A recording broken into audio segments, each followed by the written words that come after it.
Hello again, fellow audiophiles. I am Wave Theory, and this is the Meze Empyrean 2. This is a $3,000 open-back, full-size, planar magnetic headphone with drivers from Nano. So this is a collaboration, as is usually the case with Meze, between Meze and Nano, with Nano making those isodynamic planar magnetic drivers. This was a loan to me directly from Meze Audio. This unit has been to a few other reviewers before me, and it is now my turn to give it an evaluation. I've had some issues with it, and I have asked Meze to evaluate this unit, so it will be going directly back to them to see if there are any problems with it, because I have been unimpressed, and I'm going to give them a chance to tell me if they think that this unit is healthy or not. So if you are watching this, then they gave this one a clean bill of health, and then I went ahead with publishing the review. So what I'm going to be doing in this video then is explaining why I wouldn't recommend buying this headphone. So stick around after shameless self-promotion to find out why I say such things. Hello. I'm one of the reasons that Wave Theory can't spend all of his money on audio gear. He wants you to know that your support is vital for keeping the channel running. So if you enjoy Wave Theory's bussin' review riz and no-cap review style and want to encourage him to stay in the basement so I don't have to listen to his dad jokes as much, like the video and subscribe to the channel. You can also send him a donation on PayPal or sign up for the Patreon. Links are in the description. Now on to the review. Before we get on with the review proper, I'm going to jump in real quick about a month after what I just filmed and what I'm about to show you. I have had numerous email correspondence with Meze trying to get to the bottom of what is my issue with this headphone, what might be causing it, is there a problem with it, that sort of thing. And the answer is it did get a clean bill of health. They were not able to find anything physically wrong with the unit that I had to listen to. So what I'm going to do is show you the review that I shot before I sent it back to Meze, now that I know that that unit was operating as was intended, and just show that to you basically uncut and unchanged. And then I will come back at the end of it and I will summarize some of my conversations with Meze and how they responded to a few of the points that I made. I'm also quickly going to give a shout out to Meze Audio here and how they have conducted themselves through this process. It would have been very easy for them to get super offended by my critiques of this headphone and just not work with me and ask me to not share with you what I'm about to share with you. And they did not do that at all.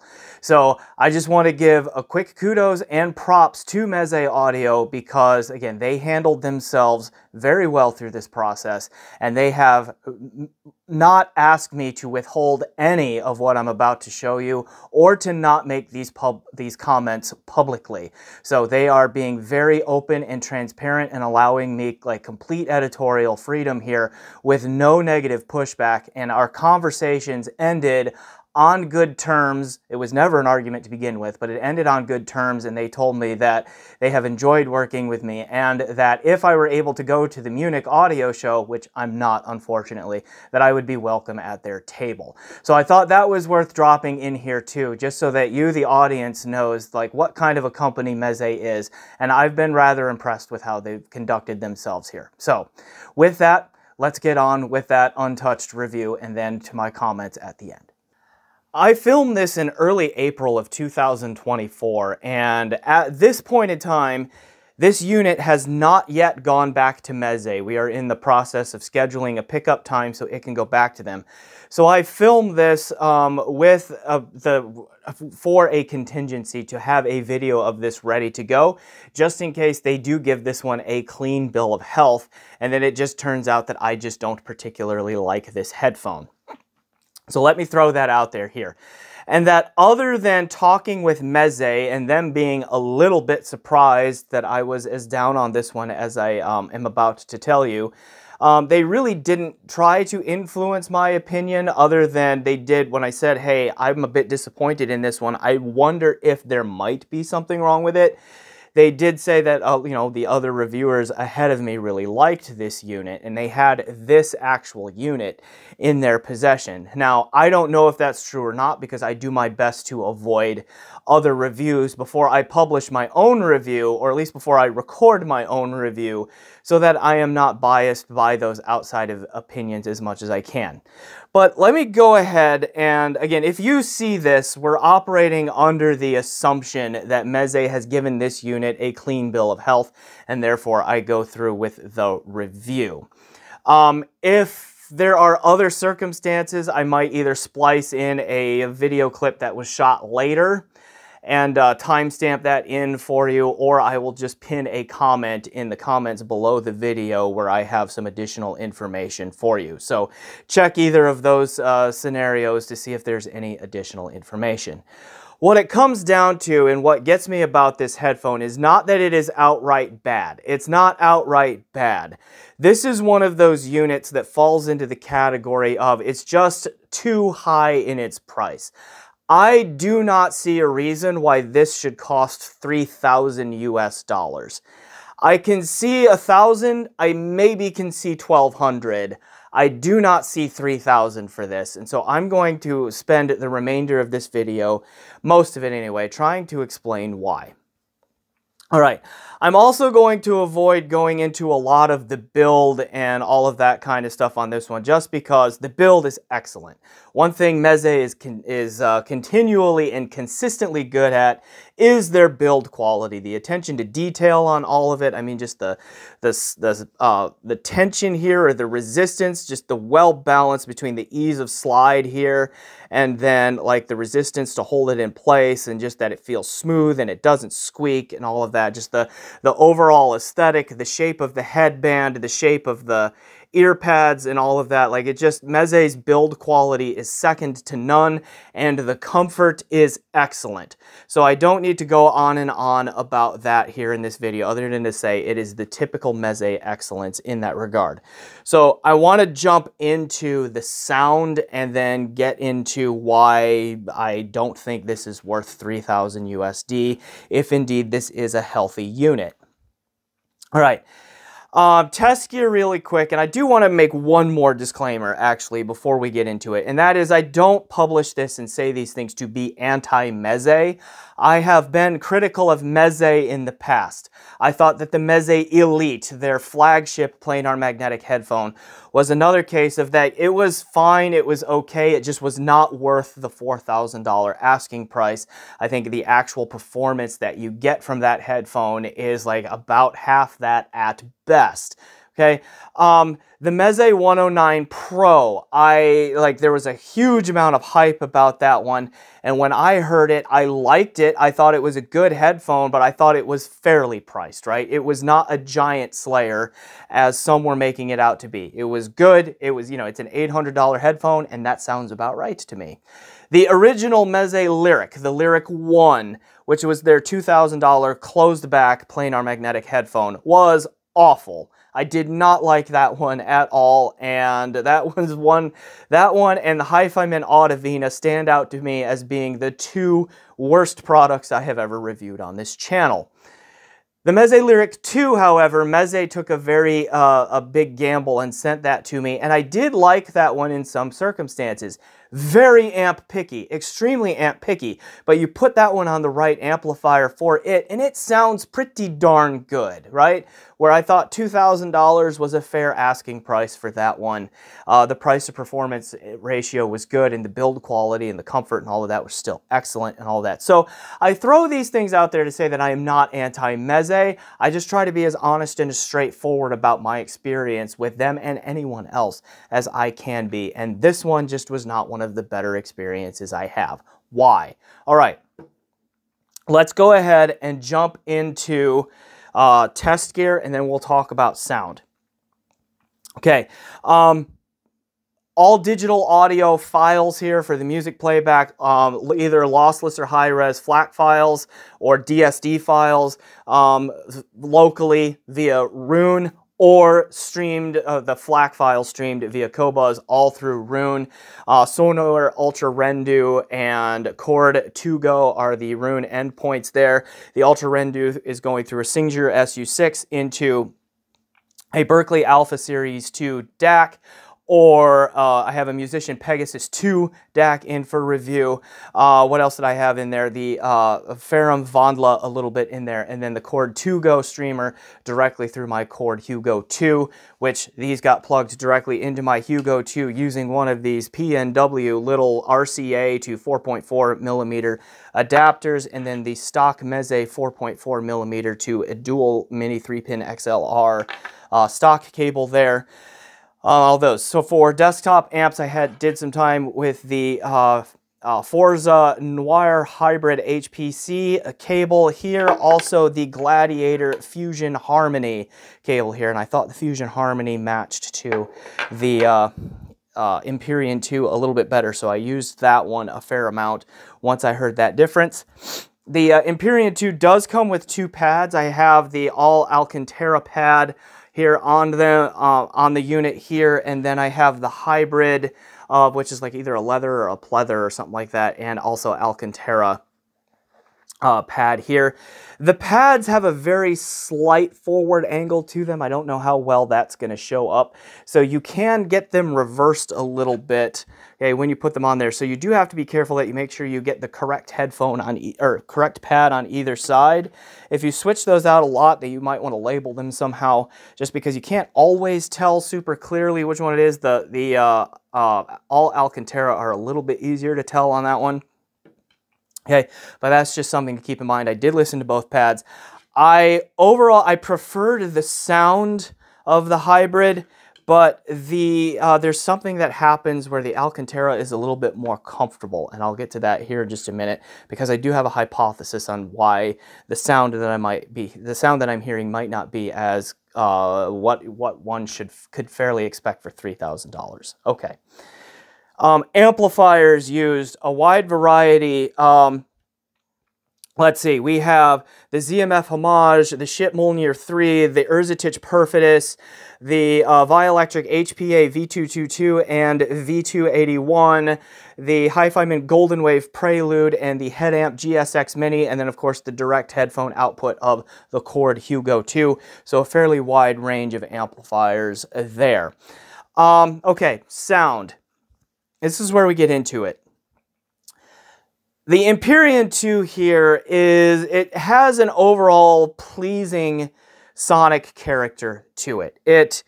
Especially with the hybrid pads, it leans a little bit warm. It's got a very well balanced overall tonality to it, and this is a big picture balance comment here, where the bass, the mid-range, and the treble are all like well leveled in proportion and in relation to each other. There is a bit of warmth coming through on the hybrid pad, so there is a little bit more like upper bass, lower mid energy in there to give it that warmer sound to it. The Alcantara pads are brighter leaning. They are not as extended or as punchy in the bass, and they are a much leaner overall sound in their tonality. So those are much more mid and treble focused than the hybrid pads are. Regardless of which pad you use, the tonal balance in terms of the relationships between fundamental frequencies and their harmonics is fairly solid through most of the frequency range, but in the mids and then again in the treble, there is a peak in either place where the balance gets off a little bit. And so it doesn't quite sound shouty or honky, but there's a thinness and a leanness to vocals and treble and cymbal hits and that kind of thing that are not super common for the price. Now, they aren't super forward. They don't jump out immediately, these imbalances, but they are there as the listening goes on. It's like, okay, the cymbal crashes are just a little bit tizzy, just a little bit shimmery, and the vocals are present, but they lack a little bit of fullness, and they lack a little bit of like natural weightiness to them. So there's good clarity there as a result of that, but it doesn't sound particularly natural or real, at least to these ears. The Alcantara pads are how do I want to put this? The worst of offender of the two groups, of the two pad types there. They are a little bit more mid and treble forward. Now that could just be because the extra warmth and bass presence of the hybrid pads masks what's going on, but just whatever, like that mid-range and that treble tonal imbalance stand out a bit more with the Alcantara pads, all of that. But overall, the tuning really isn't all that bad. It's got a pleasing kind of character to it in that regard. But like, again, for $3,000 US, I think a little bit better tonal balance, particularly in the mid-range and in the treble, is fair to expect. Though I do have to say that even for more expensive headphones, I have heard worse tonal balance out there. So there is that. The soundstage presentation is not huge. It's a little bit on the big side, but not all that big. And it's like the boundaries of it, particularly laterally, are very well defined. Some headphones that I have heard, I would say most headphones I've heard, you can kind of hear them trail off a little bit in their soundstage on either side. These have a much more firm and well-defined boundary on either side, which is neither a good nor bad thing. It just is a thing that you as a potential buyer might need to be aware of and want to know about. Imaging and separation and then depth and layering and all of that are okay. They are not standout. They are decent, and this is one area where I think I struggle with the $3,000 price on these, and that is that the imaging and the separation, and particularly the depth and the layering, I think they are just okay. They are more in line with lesser expensive headphones, and I'll get to some comparisons in a bit. But this is one area where it doesn't, again, it's okay, it's not terrible, it's just not $3,000, okay, worth of performance. All right, so a little bit more on that here coming up. Dynamics and impact. With the Alcantara pads, there's like none, right? Particularly in the bass. They just, like kick drum hits and all of that, just kind of have a hollow pop to them. No real weight or impact follows. The hybrid pads are much better at that. They have a good sense of thump and slam to them, and I said good sense. It's okay. It's there, it's not a standout feature, but it's not lacking in the way that the Alcantara pads do. And then the resolution, and this is also where I really start to have an issue with these, and where some of you are going to disagree with me in terms of like how important this is, and I've got some comments on that too.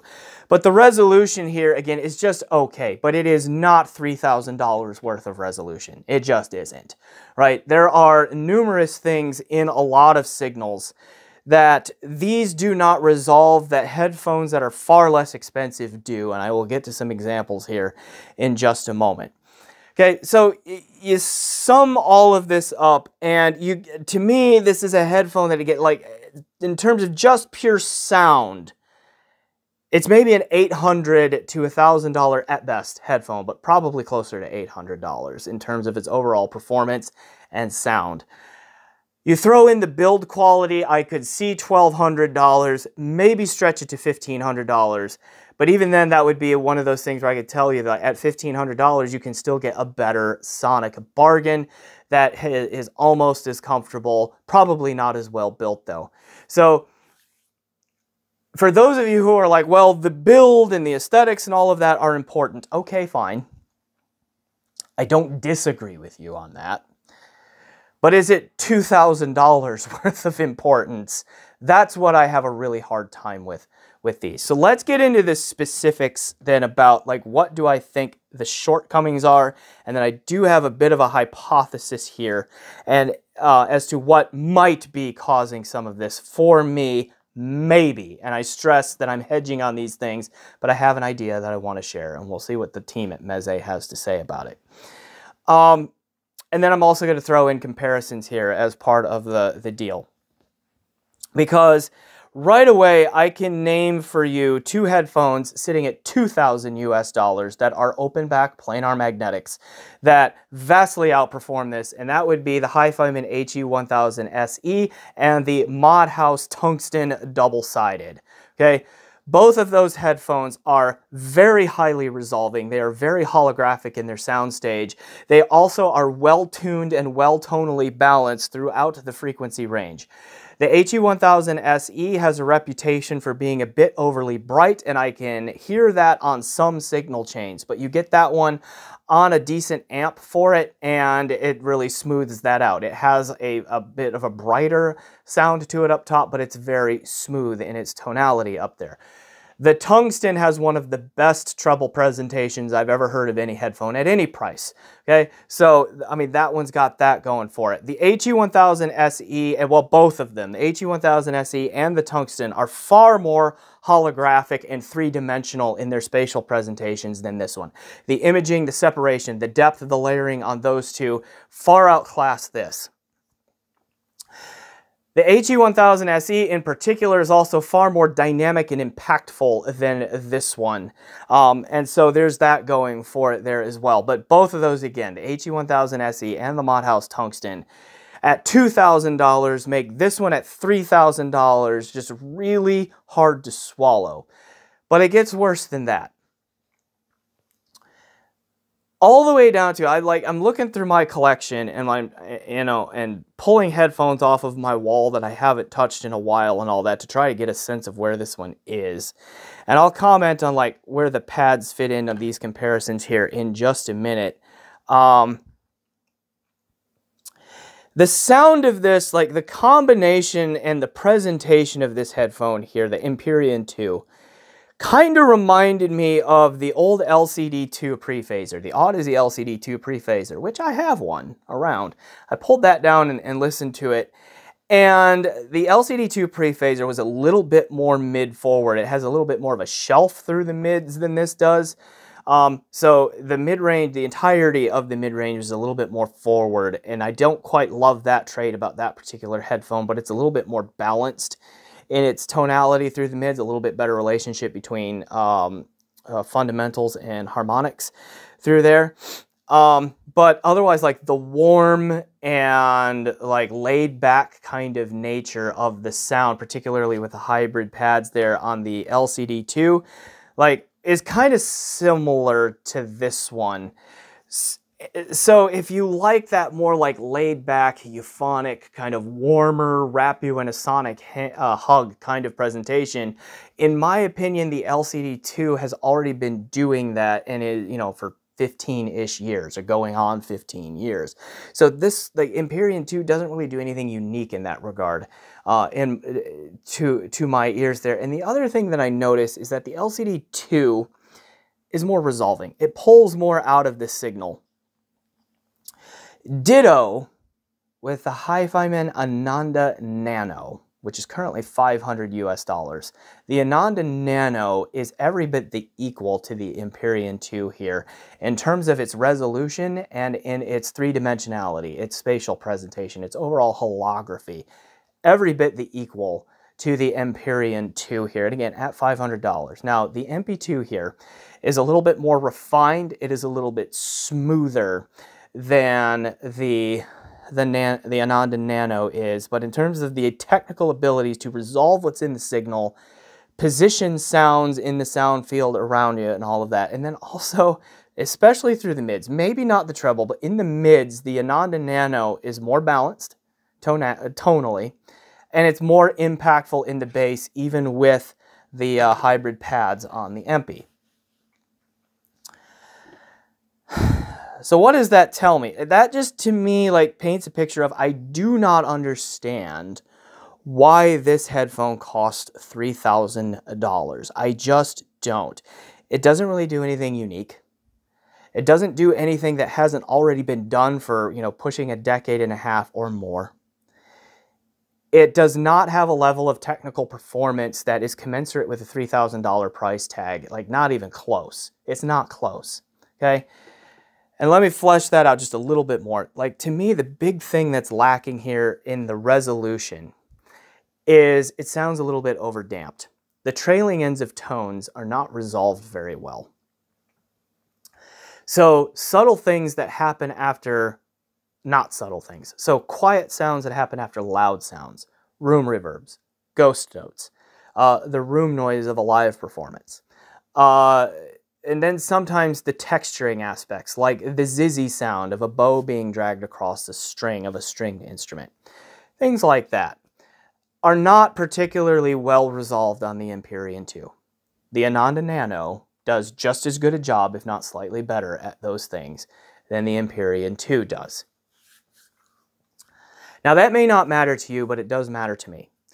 And one of the reasons for that is I think there are really two aspects that help create like a natural and real kind of sound in a headphone or a speaker. One of those is the tuning. You've got to get the correct and proper balance between fundamental frequencies and their harmonics to get that good tonality going and that natural tonality and timbre going. The other one is resolution. You have to be able to pull out of the signal what is in the signal. And those subtle things like room reverbs, like room sounds, okay, like the zizzy sound of bows being dragged across strings. Those kinds of things add to the realism of the experience of being there where the music happened, right? And that's where, to me, the Empyrean falls down in a big way. It's got that like, it has decent tonality, other than that mid and treble area that I talked about. It's got decent tonality, so I don't think that's its biggest problem. It's just that it cannot resolve what is in the signal to the level that it needs to A, really start to sound real, but also, and this is especially the case, for not to the level that we can reasonably expect for a $3,000 US headphone, as is determined by the state of the market, starting at about what headphones around $1,200 and up are capable of doing in their resolution. All right, I have a bit of a hypothesis as to what might be going on here. Again, maybe. It could just be that the Nano drivers in here are not yet up to the task of doing what they need to be doing at $3,000. Now, the Lyric 2 was a step forward on the right signal chain. So I have some hope that the Nano drivers are maybe not the limiting factor here. They could be, okay? But I hope that they aren't. And they may not be. A thing that I notice with these headphones, particularly with the hybrid pads, is after a while there got to be this pressure on my eardrums that got to be a little bit uncomfortable. It built slowly, but it did build, and it built quicker with the hybrid pads than it did the Alcantara pads. And I think what might be happening is Meze's build and fit are really good. I'll put these on real quick. The build and the fit are really good, and I'm wondering that even with my glasses here, like you can probably see that the pad does a pretty good job of form-fitting up around the arm of my glasses here too, I think. Anyway, at least it feels like it does. But for me, the way these fit on my head, I have a hypothesis that the seal on the side of my head might be a little bit too good. And so what happens is the acoustic energy of the music builds up and just starts to pressurize the space between the driver and my ear. And so what that ends up doing then is essentially doing what a sealed box enclosure does to the back wave of a woofer, right? So if you have a speaker or a subwoofer or something like that, that is a sealed box. It is a sealed enclosure. As the woofer moves back into the cabinet, the inside of the cabinet is pressurized. And that prevents the woofer from moving all the way back, at least as far back into the cabinet as it gets pushed out of the cabinet when it first hits the attack of a sound wave.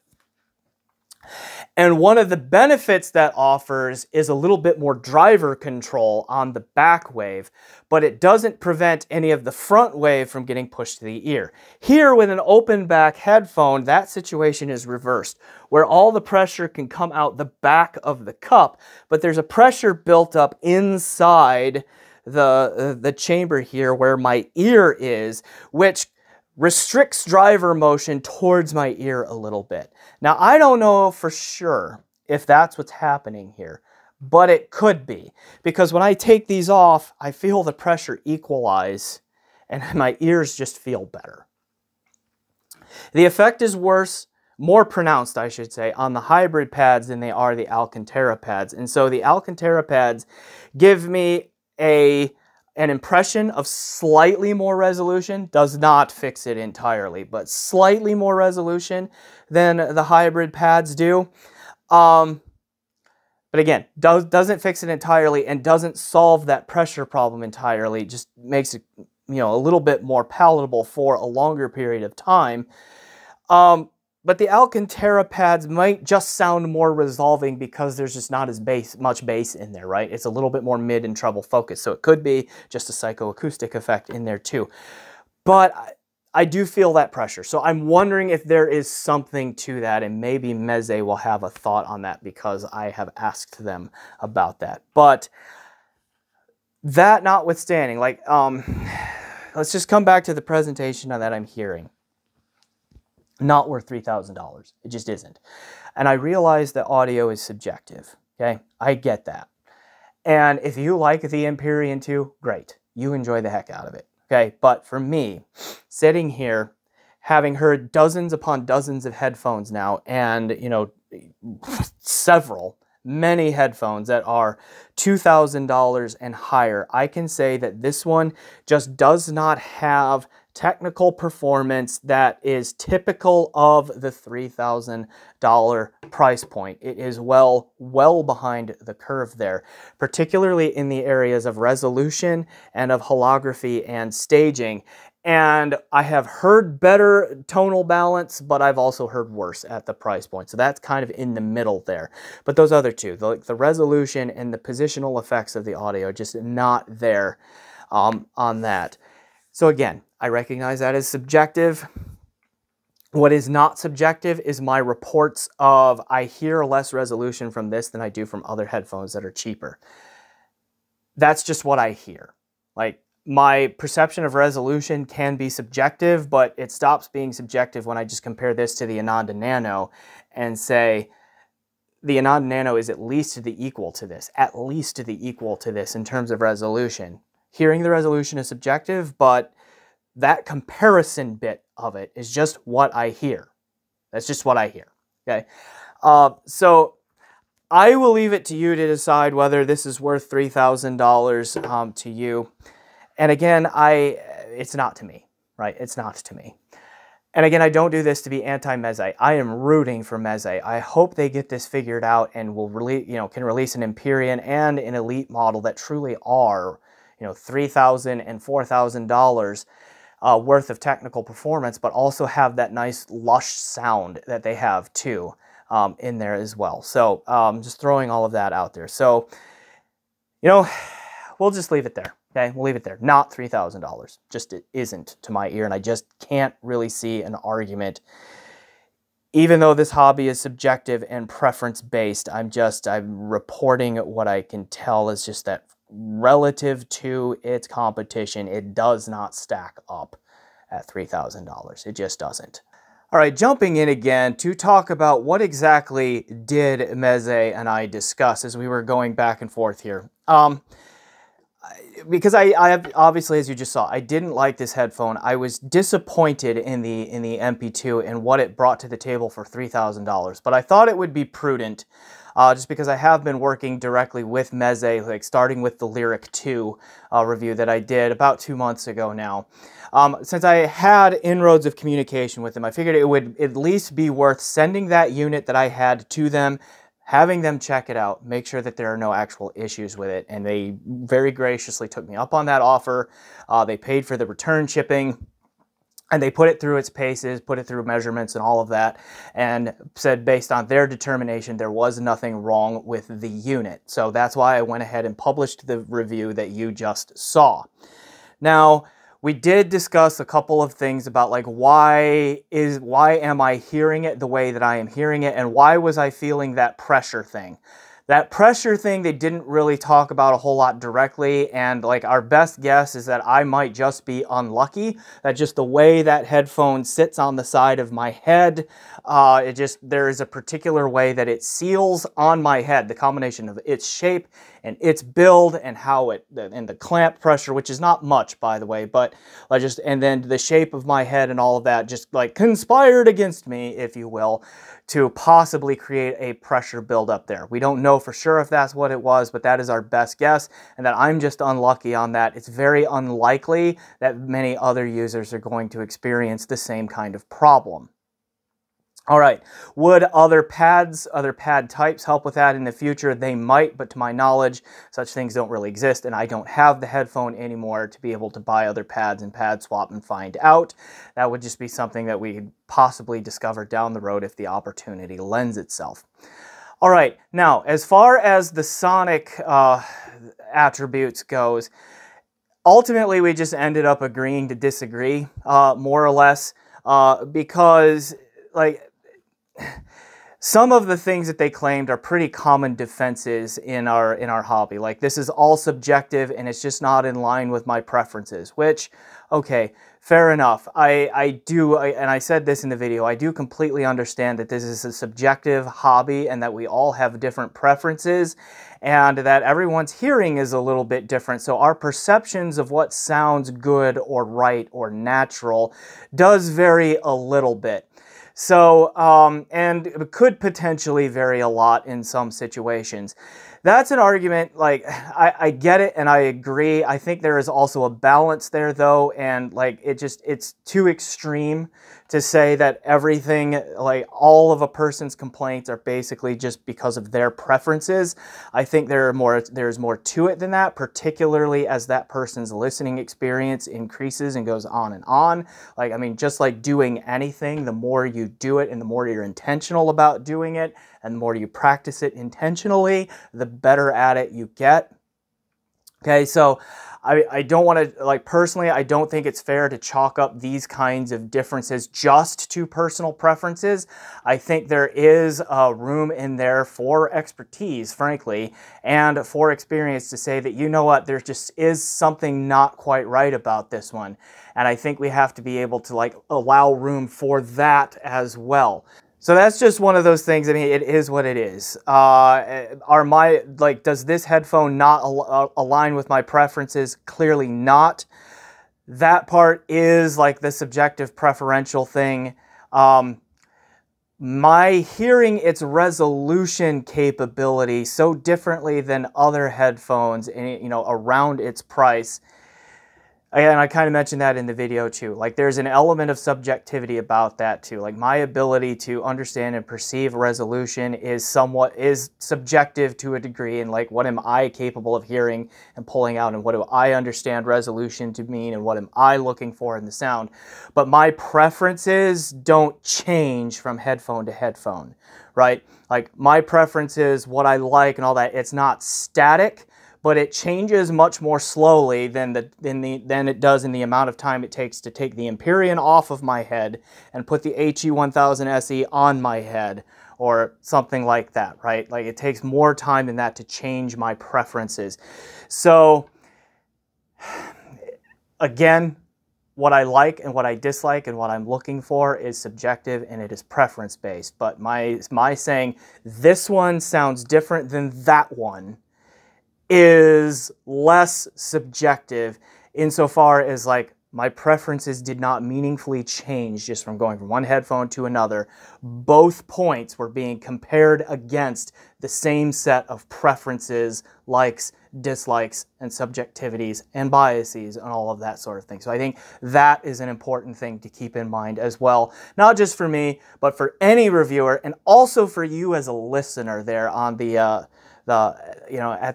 being an end user there for these things. Like, you know, that what I just said is the same for you too. Okay, another point that they tried to make, and I'm not sure if this was a kind of just a one-off throwaway comment that came directly from my contact person, or if this was Meze Audio at large sanctioning this comment. And that was just, they came back to, like, a lot of the headphones that I like have more treble energy than what the Empyrean 2 has. And that a lot of the things that I value, Meze Audio connected a lot of the things that I value, like resolution, being able to hear room reverbs and room sounds, and that zizziness of like bows being dragged across strings, and then like the spatial holography aspects and all of that. They said that a lot of those things are connected to a higher level of treble presence. In other words, increased treble energy. And I know it is very common in our hobby to say that increased treble means increased detail. And if that's Meze's position as a company, I'm a little bit worried about them, because no, okay? Increased or decreased frequency response presence. And what I mean by that is more or less treble, or more or less mid-range, more or less bass, or if you want to get more specific, more or less energy being reproduced at a specific frequency, like 1 kilohertz or 2 kilohertz, those kinds of things, is not a measure of resolution, and it does not increase or decrease the amount of resolution or detail retrieval that a headphone or a speaker driver is capable of. What varying the frequency response do there, and what I mean here is by varying the amount of presence of each frequency relative to the other frequencies in the spectrum, okay, that's what I mean by increasing or decreasing the presence there. Changing that does not change the amount of resolution or the amount of detail that the speaker or the headphone or any other piece of audio gear can extract. What varying the levels of frequency do, the presence of different frequencies, so in other words, equalization or changing the frequency or having two headphones of different frequency response, what those changes will do is change the emphasis of the detail presentation. So the ability to extract detail is not a frequency dependent thing. It's not. At least in terms of like frequency being like a pitch of a thing. That's not what's going to be a detail extraction determiner. It really comes down to how quickly can the driver change direction, right? Because ideally we want our driver motion to be governed by the little wiggles up and down of the waveform of our audio signal. Right? And the closer that the back and forth wiggles can match the up and down wiggles of our signal, okay, then the better it's going to be about extracting, the better the driver is going to be at extracting what is in the signal. So to the binary question of can a speaker or a headphone extract details or can it not, that is not a frequency response question. It's a driver motion question. The frequency response, again, just changes the level to which that sort of thing, those sounds, those little wiggles that it pulls out are emphasized relative to other sounds in the frequency spectrum. Okay, so it is true that a lot of my preferred headphones have a little bit more treble energy than the Empyrean 2 does. I will agree with that statement. That, again, brings us back to a preference. That is my preference.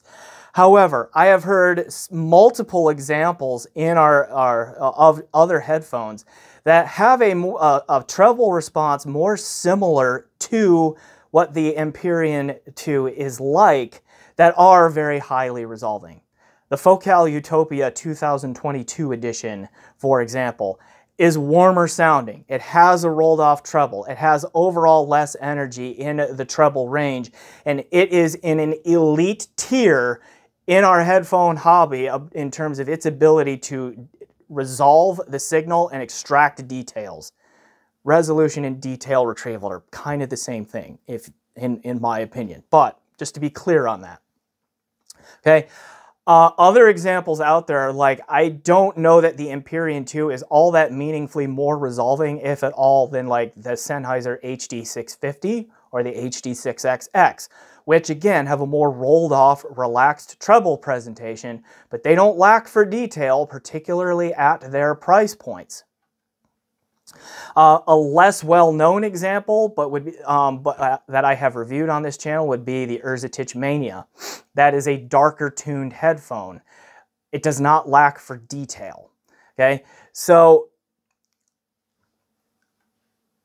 all of that is to say that no, I don't think that the issues that I'm having are connected to the frequency response of this headphone. I actually rather enjoy the frequency response of the Empyrean 2 for the most part.